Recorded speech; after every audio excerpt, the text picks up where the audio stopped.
Ms. Arias, please take the stand.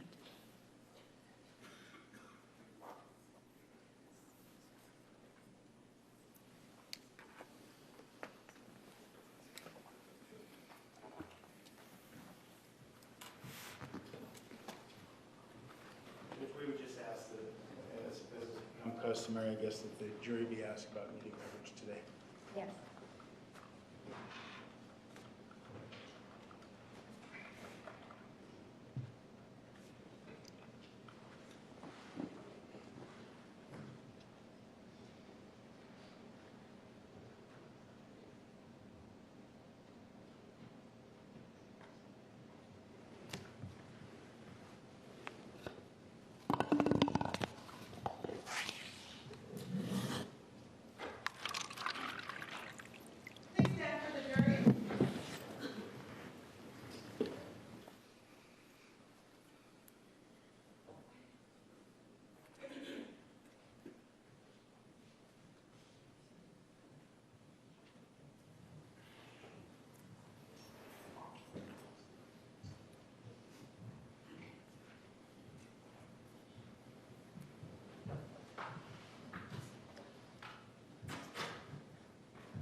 Please be seated. The record will show the presence of the jury, the defendant, and all counsel.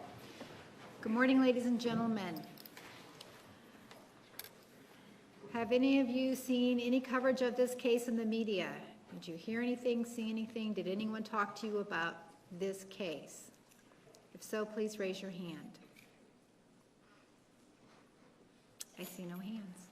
Ms. Arias, you are still under oath. Do you understand? Yes. Mr. Nurmi, you may continue with direct examination. Thank you, Your Honor. Good morning, Jodi. Good morning. Last week, when we ended, we were speaking about the gift you received for Valentine's Day from Mr. Alexander in 2007. And one of the things we talked about you receiving, a few things, but showing you exhibit number 417,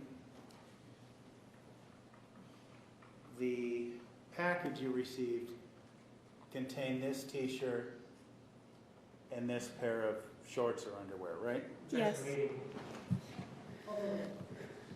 Yes. Would you be, is there a story behind this, or why you received these particular items? There's a story behind the t-shirt. The shorts were unexpected. Okay. Well, tell us, what's the story behind the t-shirt? Well, sometimes Travis would come out to California and we would go to Super Saturdays in Anaheim together. And I was new, so there were people that would introduce me to other people in the company. And if it was a man, he always wanted to know what we were talking about. He would be very inquisitive, and he started making this joke that said, "I'm going to get you a t-shirt that says Travis Alexander so you can wear it to all the prepaid legal events."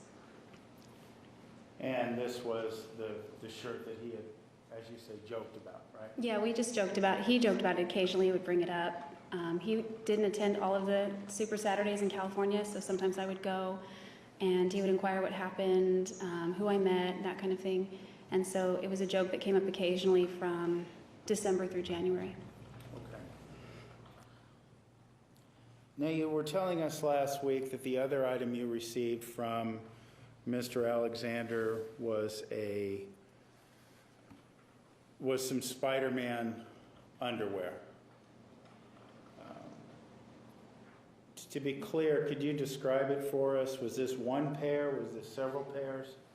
It was a package. I don't remember how many were in the package, but there were 3 designs, like 3 styles. I mean, they were all the same cut, but they had 3 different patterns. They were all Spider-Man.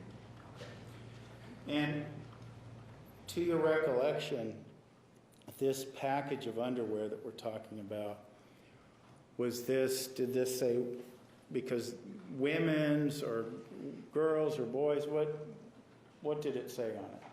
I don't remember the size, but they were definitely for little boys. I thought maybe he was... Just speculation. Okay. When you saw this package of underwear, were you surprised? I was a little confused. Okay. And did you talk to Mr. Alexander on the, what day did you receive this package? Do you recall? I think it was on Valentine's Day, or maybe a day or two before or after. It was right on the holiday or right near it. Okay. And did you speak with Mr. Alexander the day that you received this gift? Yes.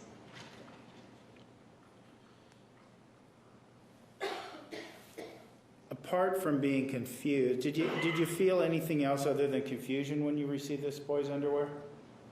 No, at the time I received Victoria's Secret catalogs at my house, and there was this trend in women's lingerie at the time that kind of had boys' briefs, boys-styled briefs or men's-styled briefs, but they were designed for women's bodies. So I figured, and he also received Victoria's Secret catalogs, so I figured maybe it was something to that effect, and he didn't understand the difference in body shapes, and I thought that he was kind of going with that trend. That was my thought, was Okay. giving him the benefit of the doubt.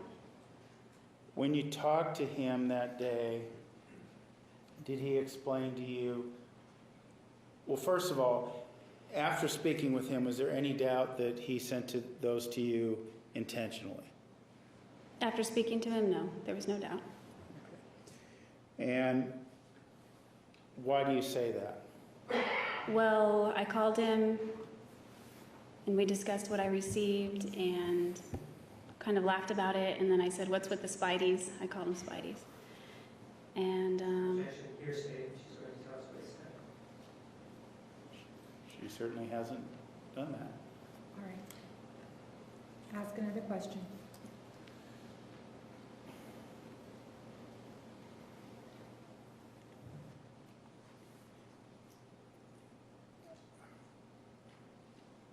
Did he wish you to wear this underwear?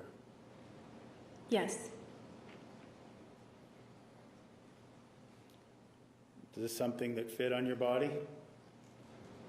he asked me to try them on while he was on the phone. Objection, not responsive. It's not his objection, Your Honor. It's improper. Overruled. Ask another question. He wanted you to try on these boys' underwear. Yes, And did they fit? the seat of the underwear fit, but the leg holes, the openings were too small. They were really tight. Okay. Was he did you advise him that they didn't fit?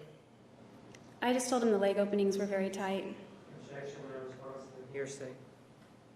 That's exactly responsive, and it's not hearsay. All right, overruled. The answer will stand.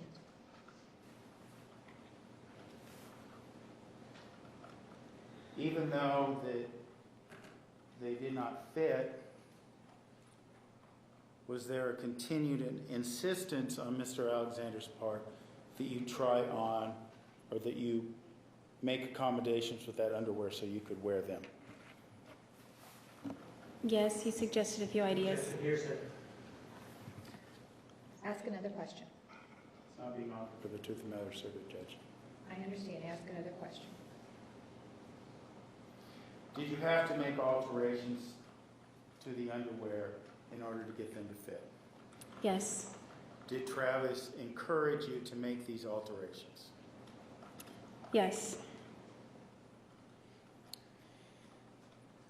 Did he, as you could tell, express gratification when you had that pair of underwear on? yes.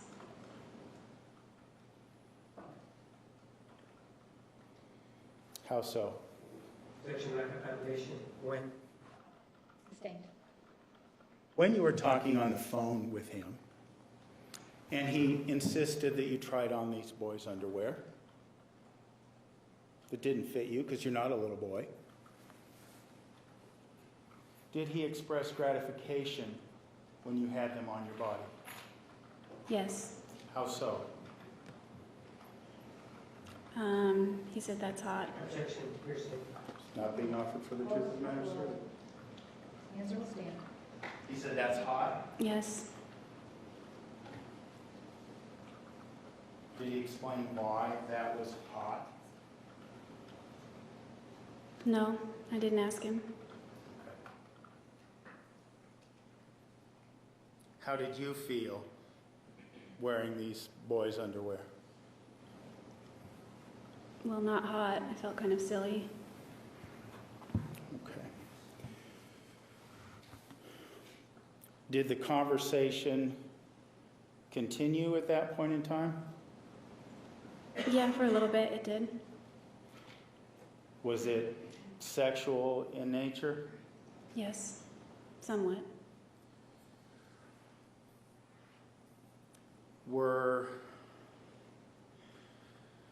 Did he express an intention to use these underwear, or have you wear these underwear during a future sexual interaction? Yes.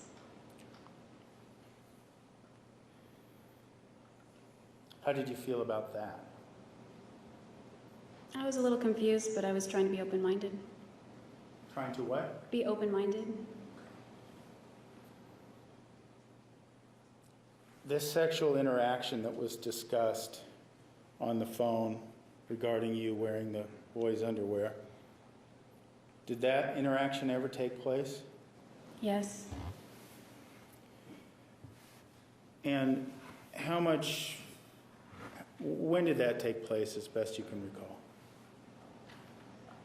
Throughout our relationship, mostly after we broke up. Do you remember the first time that this took place? How much later was it from Valentine's Day that these underwear were used in your sexual encounters with him? It was several months. Sometime I kept conveniently forgetting to bring them when I went to his house. It was after I moved to Mesa. Okay. And before we get to the time period we moved to Mesa, I want to focus on this time period. At this time period, in February 2007,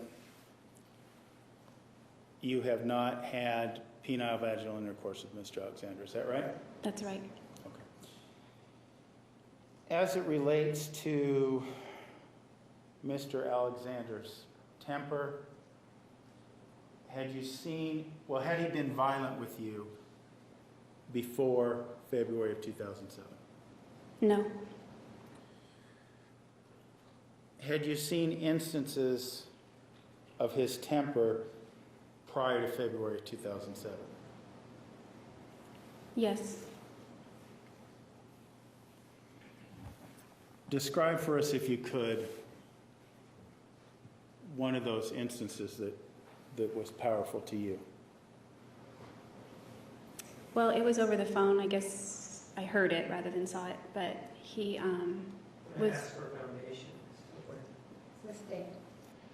Over the phone, do you remember when this conversation was, other than prior to February of 2007?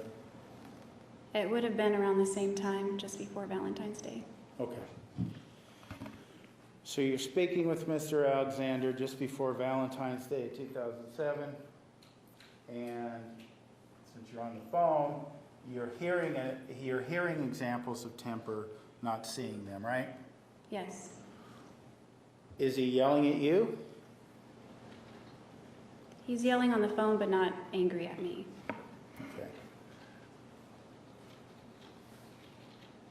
Why was that impactful on you?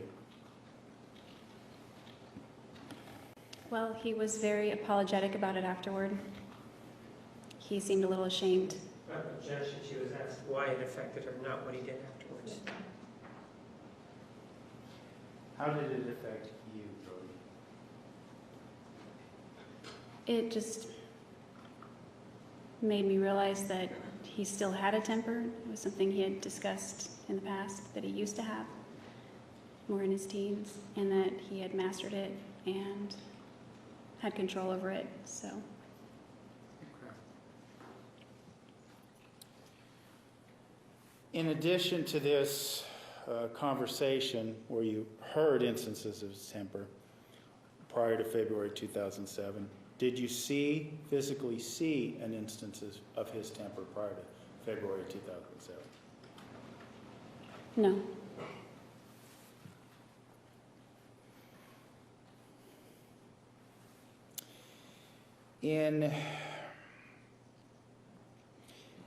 We just talked about how in February 2007 you had not had sexual intercourse with Mr. Alexander, penile vaginal intercourse. But you did eventually, right? Yes. Do you remember what point in time that first encounter happened? It was in the spring 2007. I think it was in May. Where were you when this first happened? I was in his bed. In his bed where? In his bedroom in his house in Mesa. Okay.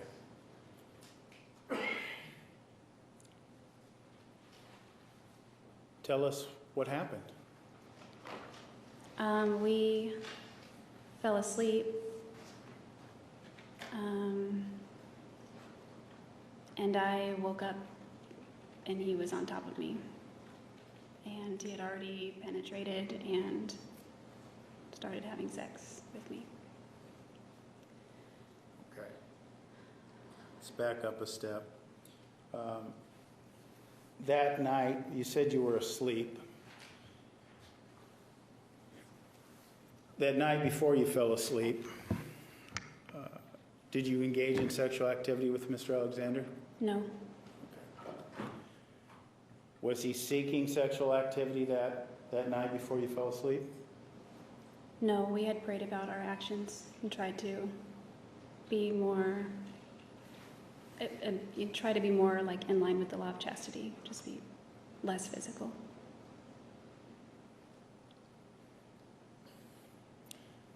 So that night, you and Travis pray. Was there any particular about not violating the law of chastity, right? Yes, but we didn't pray that night. We prayed prior to that night, recently. Okay.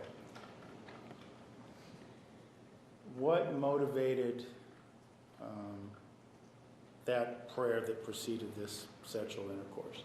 Was there one particular instance that motivated such a prayer? I would hear things occasionally in church that didn't sound like they were in line with how Travis explained it to me. So I asked him one time, and as I understood it after we talked, that those standards are in place to prevent people from going all the way. So as long as we're not going all the way, it's okay if we sort of tread in the gray area, as long as we don't go all the way. Okay. And when you say all the way, that means penile vaginal intercourse? Yes. Okay. Now,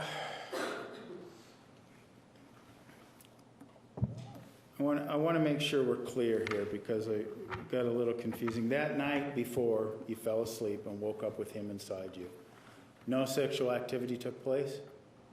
Not prior to that. Okay. And were you clothed when you went to sleep?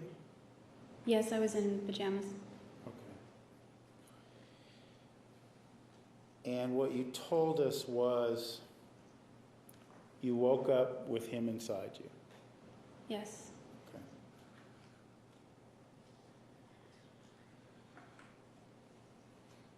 Had he talked about having penile vaginal intercourse with you before this event?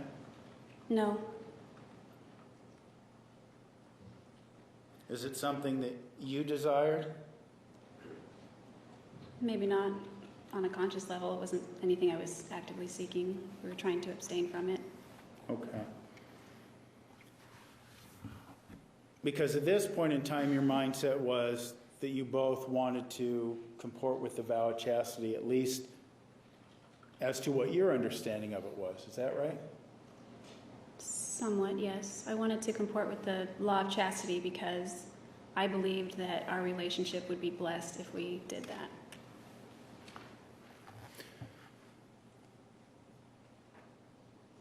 When you say you woke up with him inside you, do you recall, were you dressed? I wore cotton shorts to sleep, and they were gone, and my shirt was pulled up pretty high. Okay.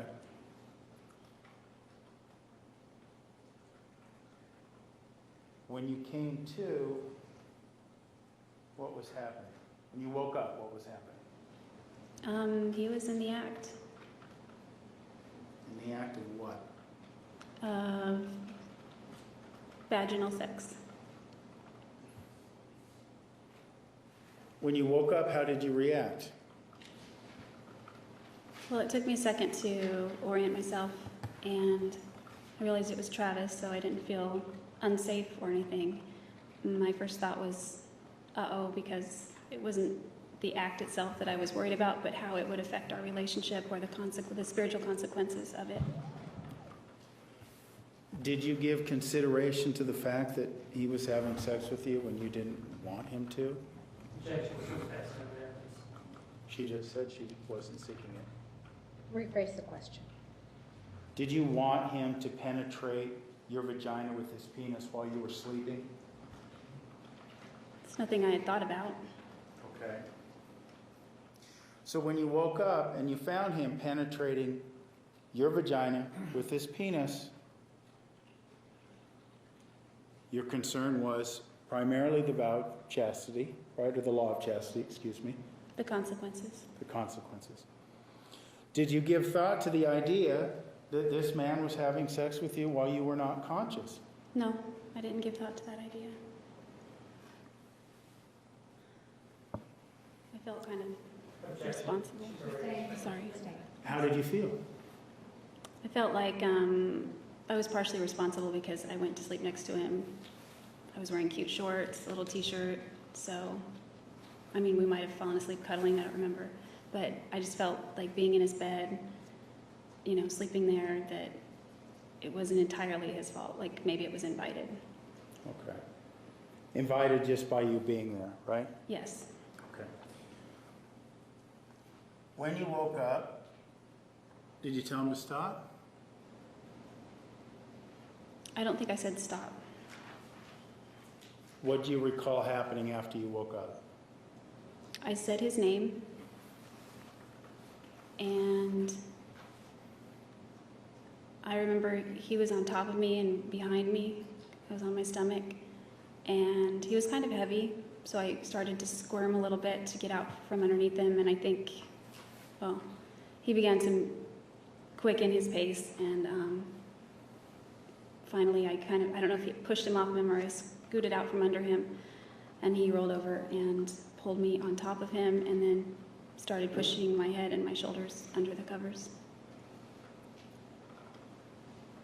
He was pushing your head and shoulders under the covers for what purpose?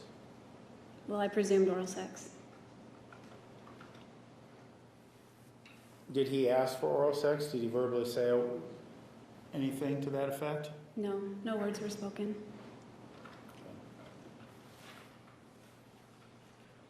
Did you perform oral sex upon him afterwards? Yes. Why? We had already been intimate before, so it wasn't anything new on that level, at least. And, well, you know, he's turned on and I just wanted to, I guess, to finish it. What was that? I guess I just wanted to follow through with, you know, Follow through with what he started when you were asleep? yes, what his aim was, I guess. What's that? I just wanted to let him finish. Why was that important to you? He had complained in the past about, he complained about blue balls and how painful it was if he has a sustained erection and doesn't ejaculate. That's my understanding of it anyway. Okay. But I have to ask, Jodi, this man has had sex with you while you were asleep, or you certainly weren't in a position to say yes or no.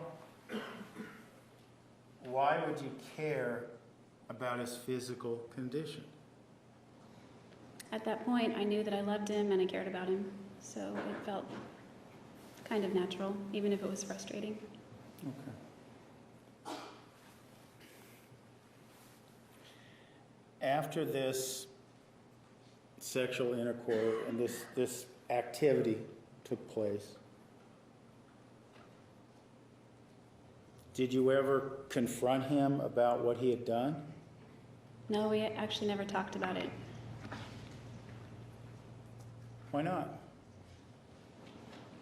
Well, he never brought it up, and I guess I just didn't have like the moral courage to bring it up and say, hey, what happened, kind of thing. Why not simply pack your bags, hop in your car, and drive back to Palm Desert? Because I enjoyed spending time with him, I wouldn't have done that. Because that would have meant the end of the relationship? Not necessarily, maybe not the end of the relationship, but I just stayed the rest of the weekend that was planned for me to be there. And you said at this point in time, April 2007, you were in love with him. Is that what you're telling us? Yeah, that incident occurred in May, I think, and April was when I knew that I was in love with him. Prior to this incident, had you told Travis that you loved him? No.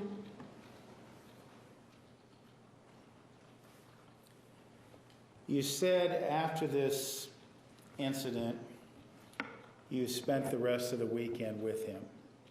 Is that accurate? Yes. And was this at his home in Mesa? Yes. And you would have been boyfriend and girlfriend at this time as well, right? Yes. Okay.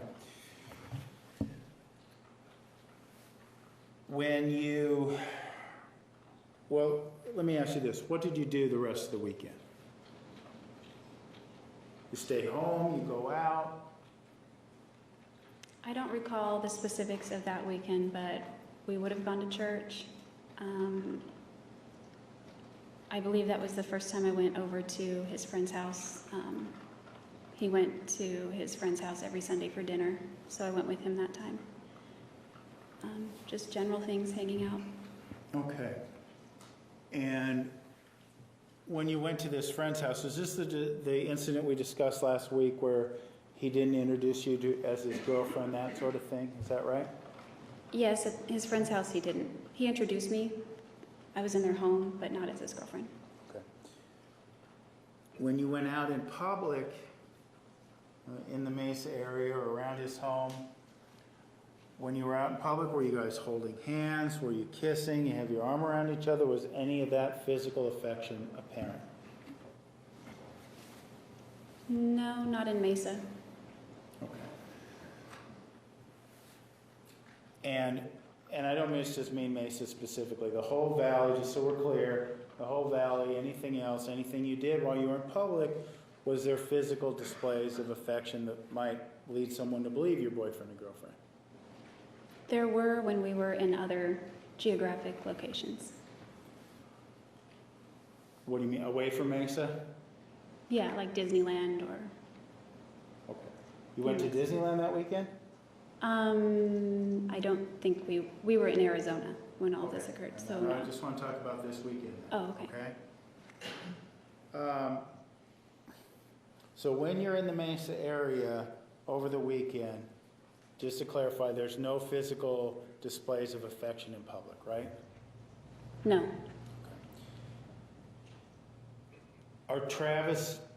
Does Travis have roommates at this point in time, April or May of 07?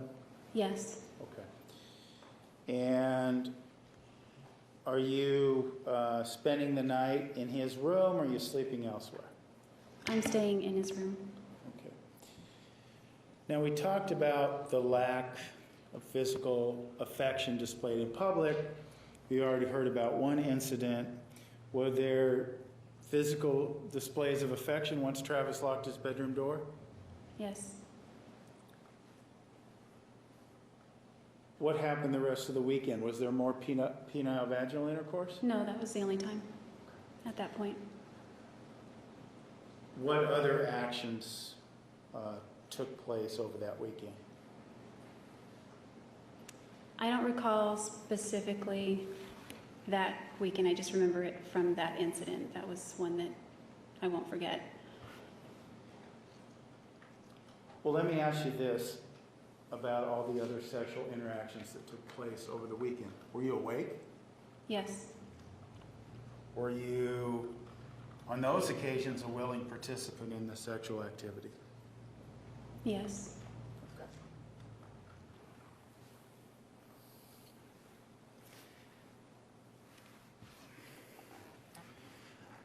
Now, from what you told us earlier, around May of 2007 is about the time that you moved out of your home in Palm Desert. Is that right? April or May? Yeah, I think it would have been sometime mid-May. Okay. And where do you move after you move out of your home in Palm Desert? I moved to Big Sur, back to Big Sur, California. Okay. And what was in Big Sur, California? I had a job back at Ventana again. The position was open for me, and staff housing, so the rent was free. And it was just a way for me to get back on my feet. Back on your feet financially? Yes. Now, from what we heard earlier, Ventana is the place where you met Mr. Brewer. Is that correct? Yes. Okay. Was Mr. Brewer working there that summer? No, he was on the peninsula, Monterey Peninsula. Okay. You also told us about last time that you worked there, you were dating Matt McCartney. Or you were friends, excuse me. You were sharing a tent, right? Yes, we were freshly broken up. Was Mr. McCartney, was he working at Ventana this summer of '07 with you again? Yes, he was working there. Okay. Did you share housing again? Yes, we did. Okay. And was that this tent again, or did you actually get other accommodations? No, we had better accommodations. We were in the Red House, which is right on Highway 1. It's a historic house that they let employees stay there. So we were in that house with other roommates. And if we understood you correctly, this would have been about a year after you broke up with Matt, right? No, Matt and I broke up in 2001. Okay, 2001, I'm sorry. You can Several get that. years since you broke up with Matt then. Yes. Okay. Yes, several. And you said you lived together. Were you roommates? Were you romantically involved? No, we were more like brother and sister by this point. Okay. So you were still close friends several years later, right? Yes. Okay. And not in any kind of sexual relationship? No, none. Okay. Did Travis know that you were roommates with Matt? Yes. To your understanding, was he jealous or upset about that situation? Surprisingly, no, he didn't mind that one. You say that one. Were there other instances of jealousy around this time period? Yes, there were. Describe those for us. There was one incident where I was going to drive to Southern California and meet Travis. I think we were going to meet at the airport or for Disneyland. I don't remember which trip this was, but it was while I lived in Big Sur. And all the water on the property at Ventana had been shut off, and I wanted to take a shower before I hit the road. So I called a friend who lived nearby, and I used a shower. He said he was in Monterey, but his house was open, and he gave me directions and the gate code so I could drive up through the mountains to go to his house. shower and then hit the road. And when I told Travis, he flipped out on me for that. Well, you say flipped out. Was he yelling at you? Yes. And you say jealousy. Was he, to your understanding, angry because you thought that this was something sexual in nature? He was worried that it would lead to something sexual or that I could be at risk because I'd gone to someone's house to shower. At risk of what? He didn't believe that the guy was in Monterey. He thought he could drive back. Something could happen. He kind of made me feel vain for wanting to shower before I got on the road. Not that I could have showered later. Okay.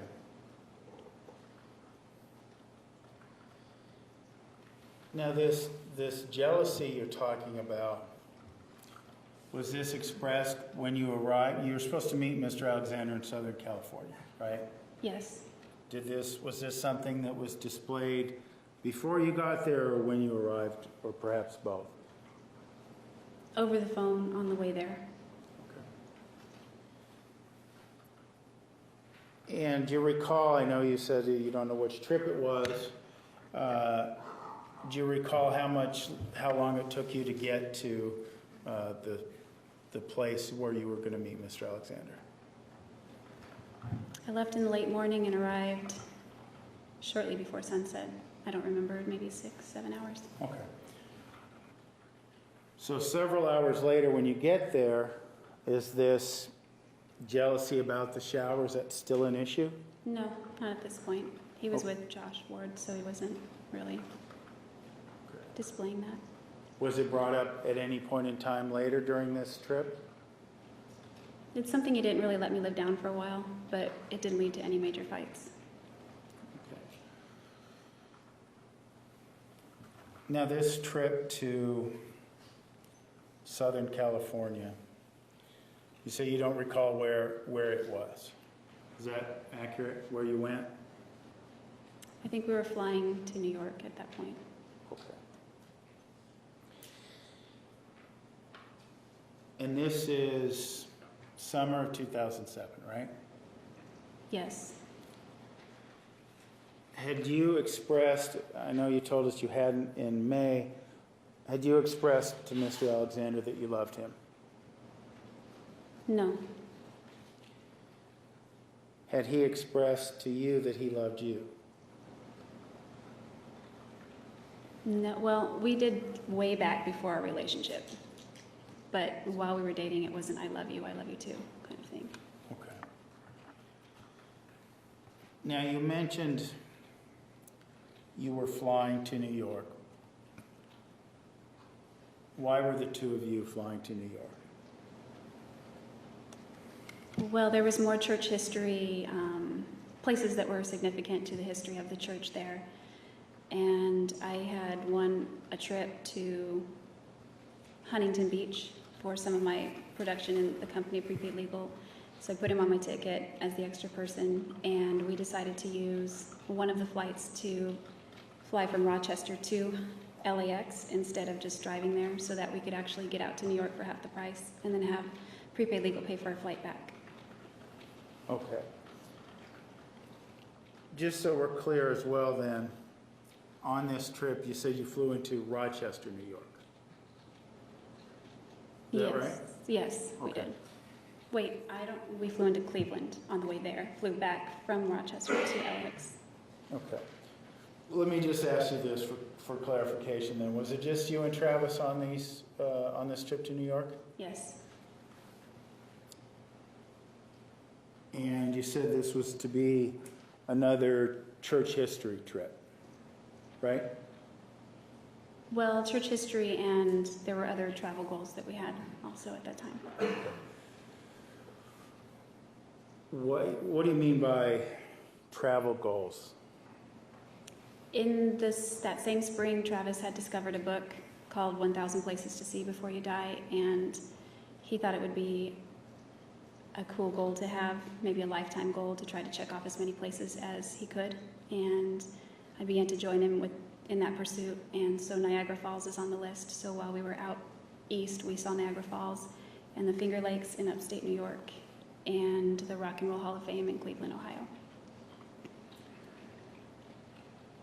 And you said these, 1,000 places to see before you die. And this trip was, and also included church history, so it had a dual purpose, I guess is what you're Yes. saying. Okay.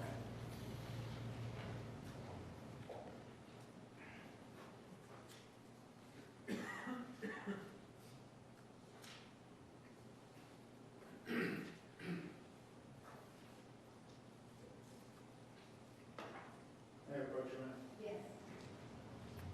Ms. Arias, I'd like to show you what's been marked as exhibit 435 and 432. I'd like you to begin without telling me about them, but just let us know if you recognize either of those photographs. Yes.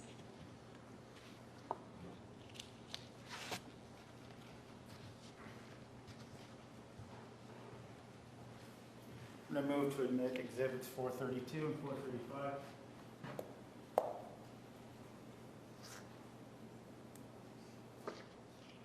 May I vote the witness, please? You may. Ma'am, with regard to these photographs, exhibit number 435, was Mr. Alexander the person that took this photograph? I believe he took both of those. So exhibit 432, he also took those. Exhibit 435, is this the one from Niagara Falls? If it's got the water in the background, that's Right. the one. And exhibit number 432, it's got some trees in the back. Where was that? The Sacred Grove in Palmyra, New York. I don't have any objection. 432 and 435 are admitted.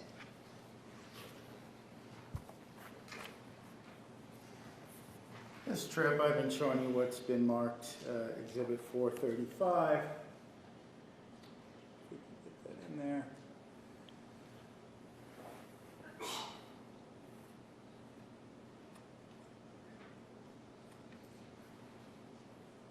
Is that coming in clear on your screen, Miss Arias? Yes.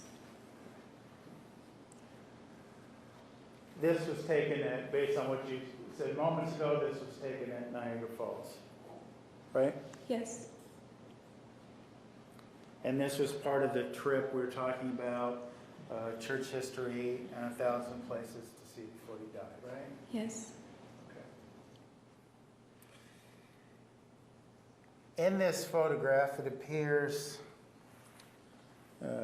that you and Mr. Alexander were physically affectionate, acting like a couple, for lack of a better way of putting it. Is that accurate?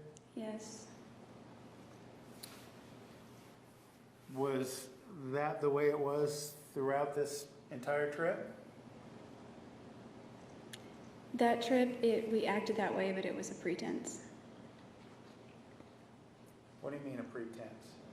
I found out by that point that he was cheating on me, and I just didn't want to bring all the drama because our tickets were bought and paid for, and we couldn't refund him. I couldn't change his name on the ticket. I didn't want him to be totally miserable, even though I was miserable. Okay. So this trip, before you went on this trip to Cleveland and Niagara Falls and various other places, you had discovered that Mr. Alexander cheated on you. Yes. How did you discover that? We were in, I think, Sandy, Utah, at his friend Dave's house. We had just returned from Daniel Summit, which is a place up in the mountains near Park City.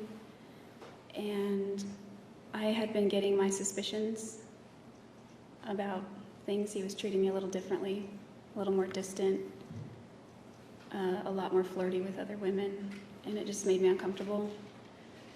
When I tried to talk to him about it, he blew up and got very defensive, even though I didn't accuse him of anything. So it was kind of a red flag. He assured me he was only dating me. I left it at that. We went on our trip. there were a couple of things that stuck out on the trip too, at Daniel Summit, but I ignored it. And then we got back to Dave's house, and he was taking a nap one day, and he left his phone wedged between two cushions in the couch in the living room. And he was in another bedroom sleeping, and I figured, I didn't know if he was being honest with me. I had a feeling he wasn't, and I wanted to know if I should continue in this relationship or if I should give him benefit of the doubt. I've been cheated on before, so I thought maybe it's just past emotional baggage. I'm reading into things that aren't there. So I saw his phone, and I debated whether or not I should look in it, and I was kind of sitting there and tapping my fingers, and finally I snatched it, and I went into the bathroom, and I shut the door, and I was clicking around on his phone. He had a touch screen. It was a smartphone. I didn't really know how to use it, but I found the text messages and began to read them. And without telling us what they said, it was based on those text messages in Mr. Alexander's phone that you believed he was not being faithful with you. Yes. Was there a particular person you believed that he was dating after you saw these text messages? No, there weren't too many names. There were just a lot of phone numbers, and it wouldn't have been a person. It was several people, many different phone numbers. So this trip, when we see this photograph, you talk about acting as a couple, but you're miserable. You say you've done this because the trip was already planned and you don't want to cause any chaos or any problems. Is that right? Yes. Okay. This trip with him in New York, how long was it? I think we flew out on June 18th or something and got back, I want to say like a week. I don't recall exactly. Okay. Was there sexual interaction between you two on this trip? I think there was, but I don't recall specifics. Why do you say you think that there was? Because there usually was when we traveled. Well, let me ask you, did you, on these travels, did you share the same hotel room? Yes. Same bed? Yes. Were you in love with Travis in this photograph? Yes.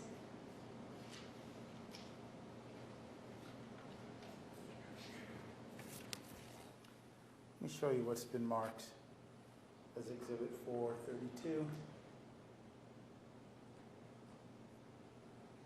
Where was this taken? It's called the Sacred Grove, and it's in Palmyra, New York. Could you describe for us, for those of us who don't know, what is the Sacred Grove? The Sacred Grove is an important place in the history of the church because it was where Joseph Smith received what's called the first vision, where he was in this grove praying. I think it was in 1820 or somewhere around there. And two heavenly beings appeared before him, and it was the Father and Jesus Christ. Okay. So as a member of the Mormon Church, you wanted to visit this place, is that correct? Yes. Would it be considered a romantic spot to you or for members of your church? I think my understanding is that a lot of church members get engaged when they go there, and Travis had complained that that was a cliche before going, so I wasn't expecting any kind of romantic interaction. You mean you weren't expecting a proposal? Definitely not a proposal, not after reading in his phone. But as it relates to you seeing what you saw on his phone prior to the trip, did Travis know about this during this trip? That I knew. Did he know that he'd been caught? No, I didn't tell him.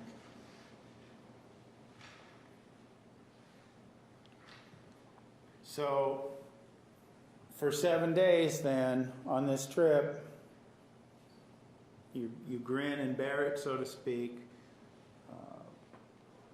because you don't want to cause any kind of fight or any kind of confrontation during that week. Right?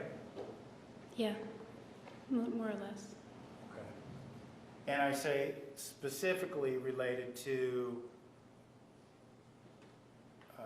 his being unfaithful. You didn't bring that up the whole week. No.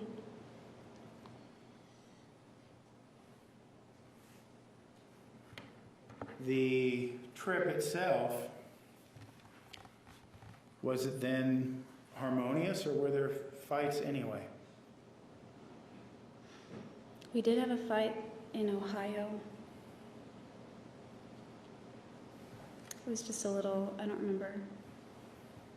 It was an argument, and he kept asking me throughout the trip, what's wrong, and I just kept saying nothing. I was trying to just act like nothing, everything was okay. What was your plan in your mind? Were you going to just break up with him when you got back to California? Did you have a plan? My initial plan when I found the phone, or the text messages in the phone, was to break up with him.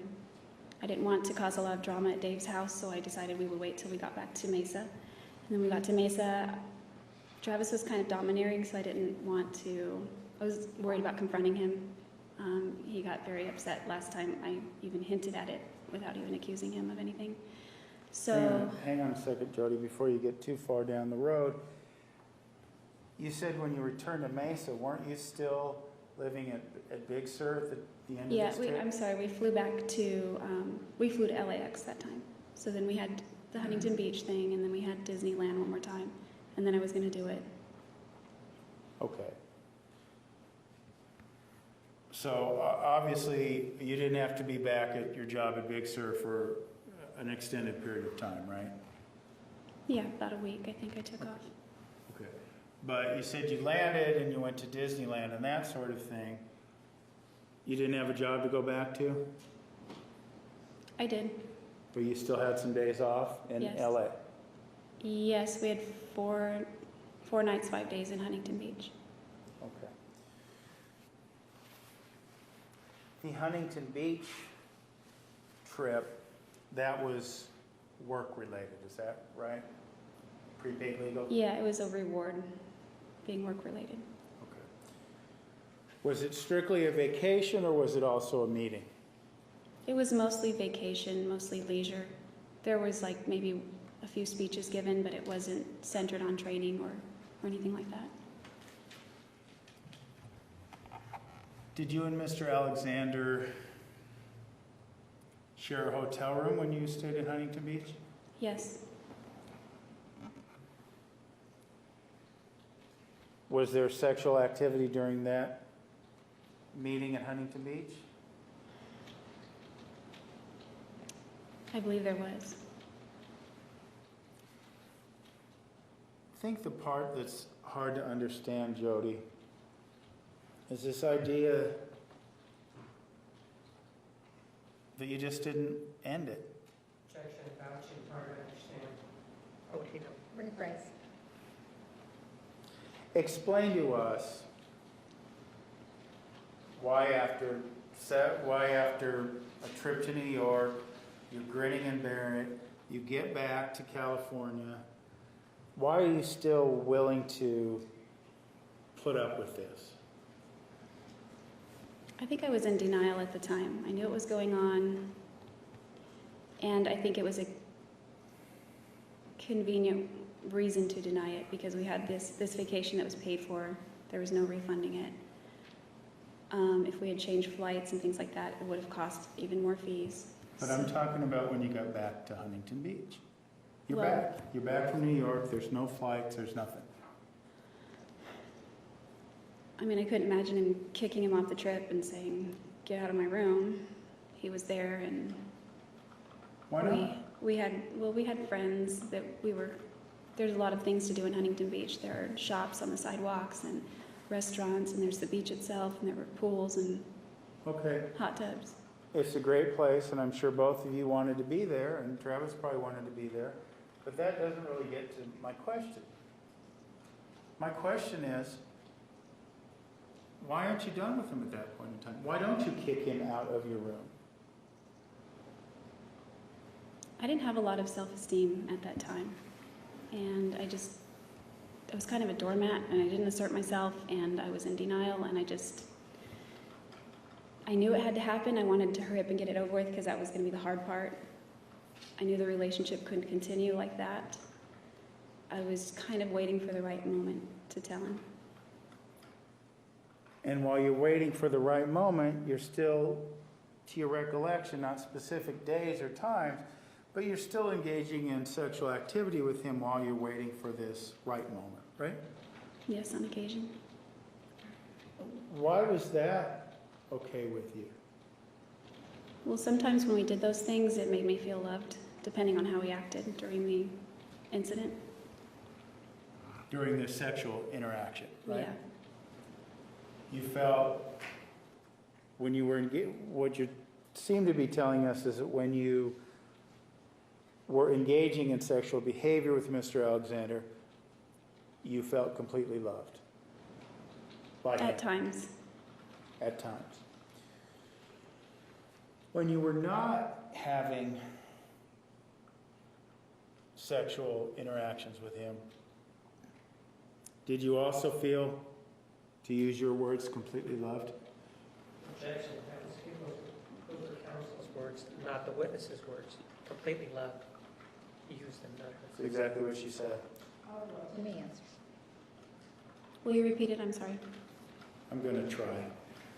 You told us earlier that when you had these sexual interactions with Mr. Alexander, you felt completely loved, right? Yes. And what I was asking is, how about the times when these sexual interactions weren't going on? Did you feel that same sense of being completely loved? There were some moments during that trip where we connected. It was actually more painful when we connected than when we didn't connect. What do you mean by that? Because it was a reminder of how much I loved him, and when we weren't connecting, it was easier to start distancing myself from him, even though that became kind of impossible. When we were getting along, it was almost like I could pretend that I never really saw any of those things in his phone.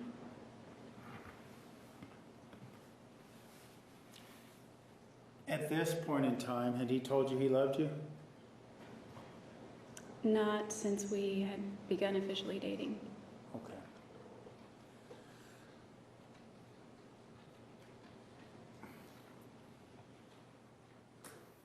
Now, apart from Huntington Beach, did you and Mr. Alexander go anywhere else before you returned to Big Sur?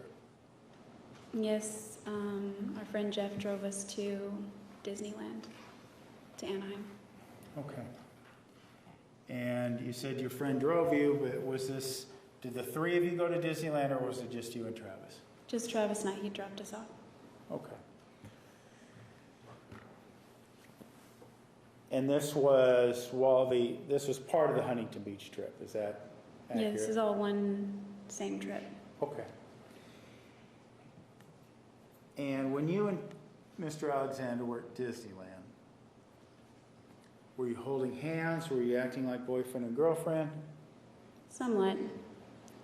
It was just kind of dull, like the park didn't have the same magic as it did before because of everything that was going on. What do you mean everything that was going on? Inside, like my inner turmoil with the knowledge that I was, I guess, cursed with, sort of, I could say. Okay. Did you get along okay at Disneyland, or were there any arguments? I remember us getting along pretty well. Okay. So now this trip to Huntington Beach comes to an end. A few days later, I would assume, right? After you go to Disneyland? Yes, after Disneyland, I don't remember where I stayed, but we hung out in Riverside for a while. Okay. Eventually, there was going to come a point in time, or sounds like there came a point in time when you and Travis were going to part company, right? Yes. And from what you told us before, this seemingly was going to be the moment in time when you told him you're done, right? Yes. Okay.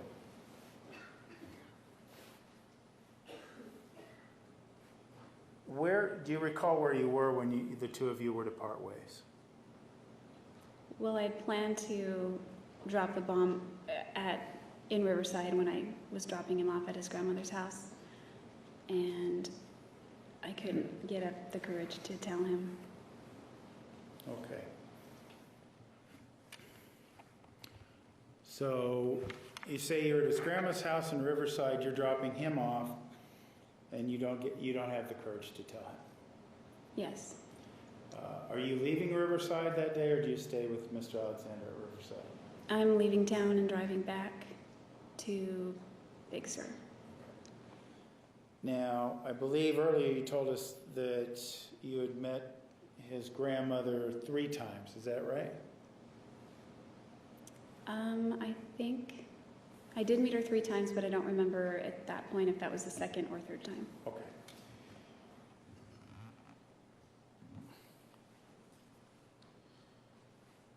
So you're driving back from Riverside to Big Sur, and you never have this confrontation you've been planning to have for about a week, right? Yeah, more like 2 weeks. 2 weeks. Okay. So what's the plan then as you're driving back to Big Sur? Are you going to call him and break up? Are you going to write him a letter? What's the plan? I was really mad at myself. I wanted to do it in person, and now I didn't know when I was coming back to Arizona or Southern California when I would see him again physically. So at that point, I realized I would have to be on the phone.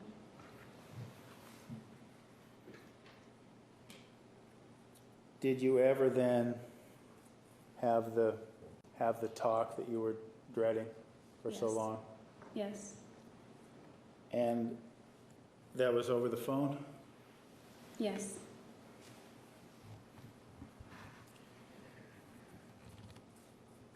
And tell us what you told him. Well, I said, there's some things I want to talk to you about. And I told him that his phone has been the source of a problem. And everything came out. I told him what happened in Utah. And I apologized. I felt really bad for violating his privacy, even though I felt justified because of what I found out. And he was apologetic.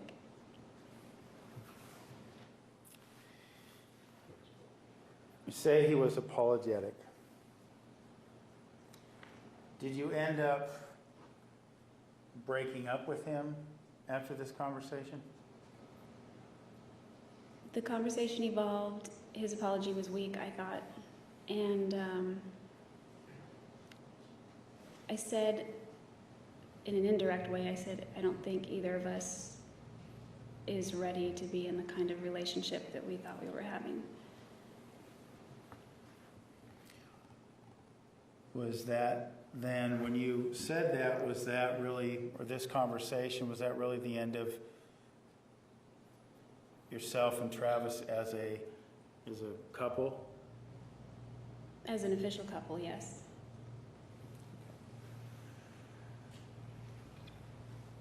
And so you essentially broke up that day over the phone? Yes, that was our end date, you could say. Okay. And when was that? Do you remember the exact date or Yes, I remember the date. It was June 29th, of 2007? 2007.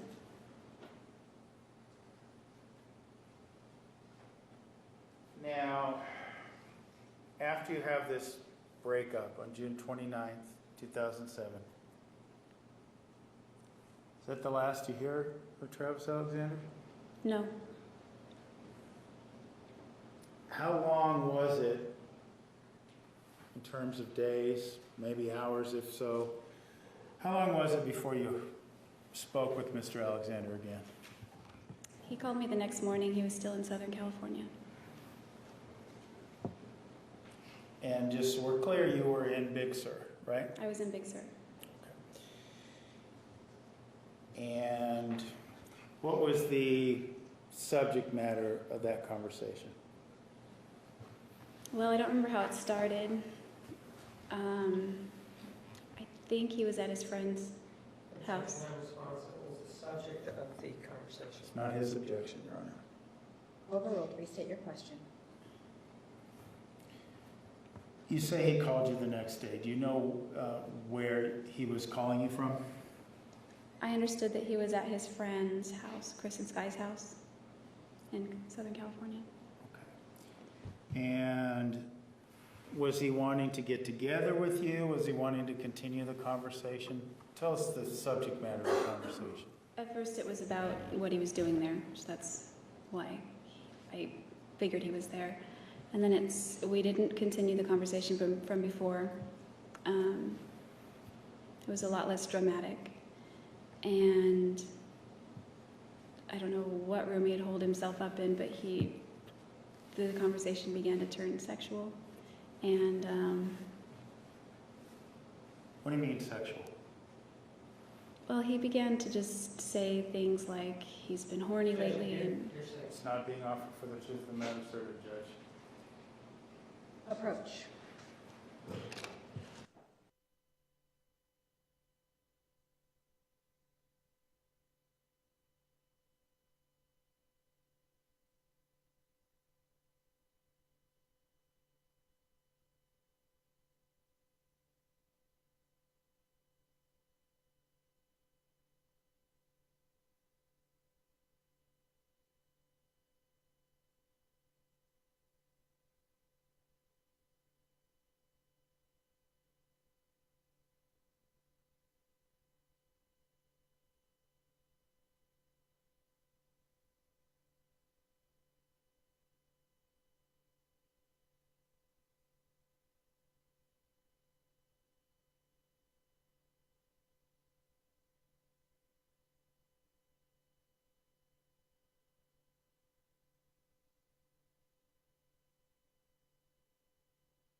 You said that the conversation was sexual in nature this day after you woke up, right? yes, When you say sexual in nature, that can mean a lot of things. So I want to clarify that a little bit. Was he talking about the two of you engaging in sexual behavior? yes, Did he talk about specific acts that he wanted to engage in with you? I don't remember specifically. I just remember it was sexual, the things he was saying. And you remember it related to the two of you interacting, right? Somewhat. I was on the phone, but I was out in the gravel driveway at the Red House at Ventana. Okay. You had just broken up with him the night before, right? The afternoon before. The afternoon before. Did you find it strange the morning after your breakup, or the morning after your breakup, this man's on the phone with you trying to have dirty talk? I felt it was strange, but also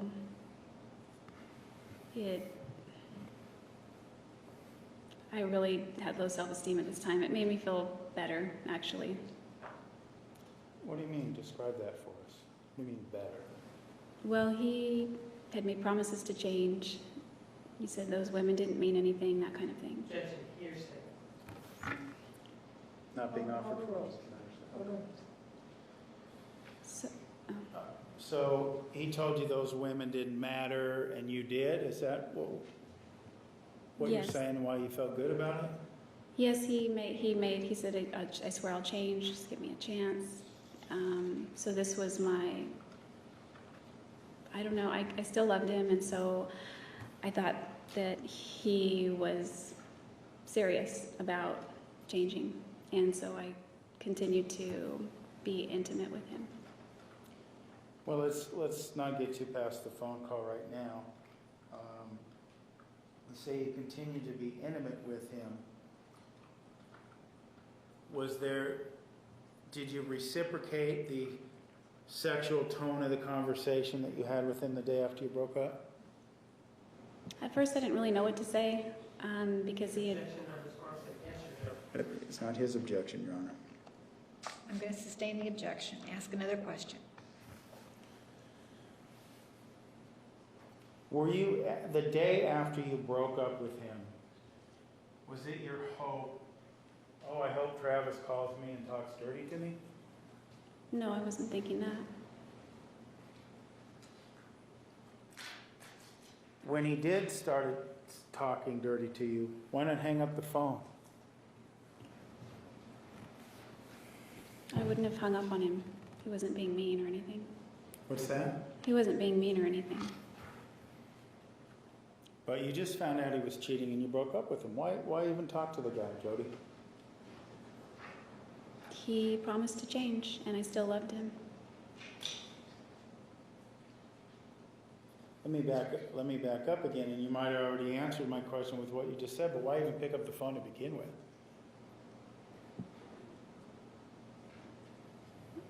I don't know, I guess it was habit. His ringtone came through, his little picture was on the screen. I wasn't going to ignore the call. Okay. So you have this conversation, he tells you he's going to change, and from what you told us, it sounded like you said you started feeling good about yourself based on this conversation? Yeah, it made me feel good that he still desired me and claimed that he didn't really care about anybody else, just me. So I believed him. What sort of things did he say that made you feel this way? Was there specific things? I'm sorry, what's the objection? Objection, hearsay. What specific things did he tell you? Overruled. I honestly don't remember specifics. He just was saying very nice things to me, and they were erotic, and they made me feel sexy, they made me feel attractive, so I stayed on the phone with him. Okay.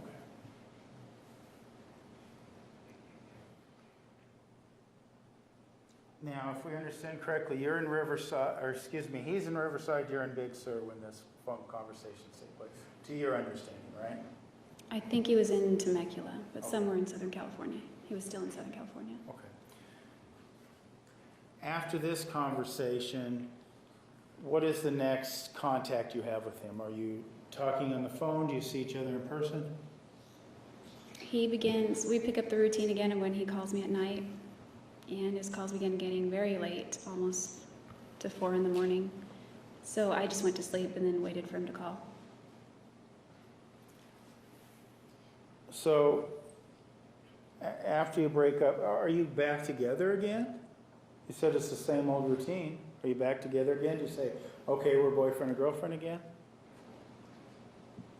We are talking about trying it again, but we are not back together again. When he's wooing you back on this conversation over the course of these weeks, is he then telling you that he loves you? Yes. Does he ever talk about, after this breakup, does he talk about a future with you, marriage, children, things of that nature? Yes, he still talked about that frequently, more in a joking manner, but it came up a lot. Okay. At this point in time, after this breakup and these calls, are you still seeing the potential of a future with Mr. Alexander in that regard? Yes, I believed he had the potential to change. And you hoped he would, right? Yes. Okay.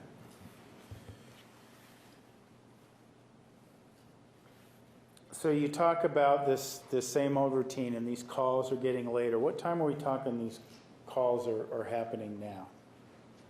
Definitely after midnight, 2, 3, 4 a.m., depending on the night.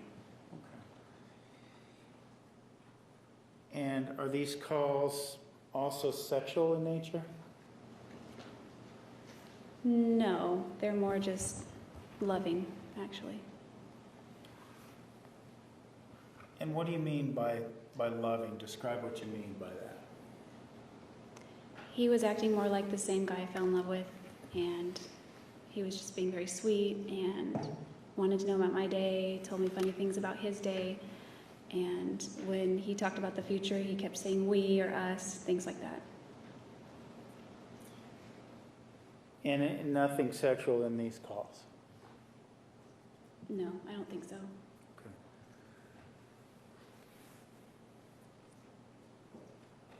How long then until you were back on the hook, so to speak? Hook, line, and sinker, back in love with Travis. Did you ever fall off that hook? Not during that time, I didn't. I mean, further down the road I did, but at this point I was still in love with him. Okay. And this is about when in 2007? June or July? We're into early July right now. How long, when was your job at Big Sur done for the season? Well, it could have gone on the entire year. That season was very slow that summer. I picked up another job at the Big Sur Bakery to supplement my income, and business was just slow all over in Big Sur that season. So you say you could have stayed on year-round. Did you decide to? No. Why not? Is it the financial reasons, or were there others? Financially, it would have made more sense to stay there, but there was another more compelling reason to move. We're going to take a recess at this time. Ladies and gentlemen, please be back to the jury room by 1:25. Please remember the admonition. You are excused.